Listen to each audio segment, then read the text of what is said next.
ગીર સોમનાથના કોડીનાની વેલણ ગ્રામ પંચાયત કમ્પાઉન્ડમાં પશુઓને પૂરી દેવાયા।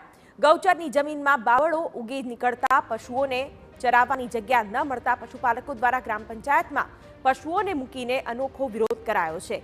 જ્યાં સુધી પશુઓની ગૌચરની જમીન પરથી બાવળો અને ઝાડી ઝાંખડા દૂર નહીં કરવામાં આવે ત્યાં સુધી પશુઓને ગ્રામ પંચાયતના ભરોસે પશુપાલકોએ મૂકી દીધા છે।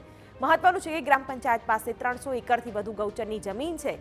આખા ગામમાં પશુઓ અને પશુપાલકો તેની અંદર ચરાવે છે, પરંતુ આ ગૌચરમાં લાંબા સમયથી ભારે માત્રામાં બાવળ ઉગી ગયા છે, જેના કારણે પશુઓને ચરવું મુશ્કેલ બન્યું છે। વારંવાર આ બાવળ દૂર કરવા ગ્રામ પંચાયતને રજૂઆત કરી છે, પરંતુ કોઈ નક્કર કામગીરી ન થતા પશુઓને ગ્રામ પંચાયતની અંદર મૂકી દેવામાં આવ્યા છે।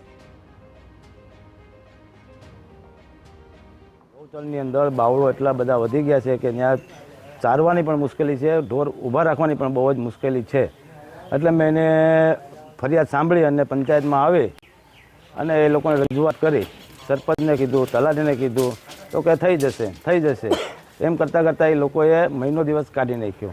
પાછું પૂછ્યું તો કે બસ હવે ટૂંક સમયમાં થઈ જશે। એટલે મેં પછી લેખિતમાં એ લોકોને અરજી આપી કે ભાઈ જો 8 તારીખ સુધીમાં નહીં થાય તો અમે ચોક્કસ મુદત સુધી ઢોરને તમારા પંચાયતના ગ્રાઉન્ડમાં રાખશું, જેની જવાબદારી તમારી રહેશે। ખરમાં બધા બાવળું આખા બાવળું જ છે અને પંચાયતને અવારનવાર રજૂઆત કરતા લેખિતમાં આપ્યું, મૌખિતમાં આપ્યું, છતાં કોઈ ધ્યાન દેતું નથી। ઢોર સરવા છે પણ ચારવા ક્યાં બાવળ છે, તો એમાં ઢોર અમે જ્યાં સુધી આનો નિકાલ નહીં આવે ત્યાં સુધી રાખશું।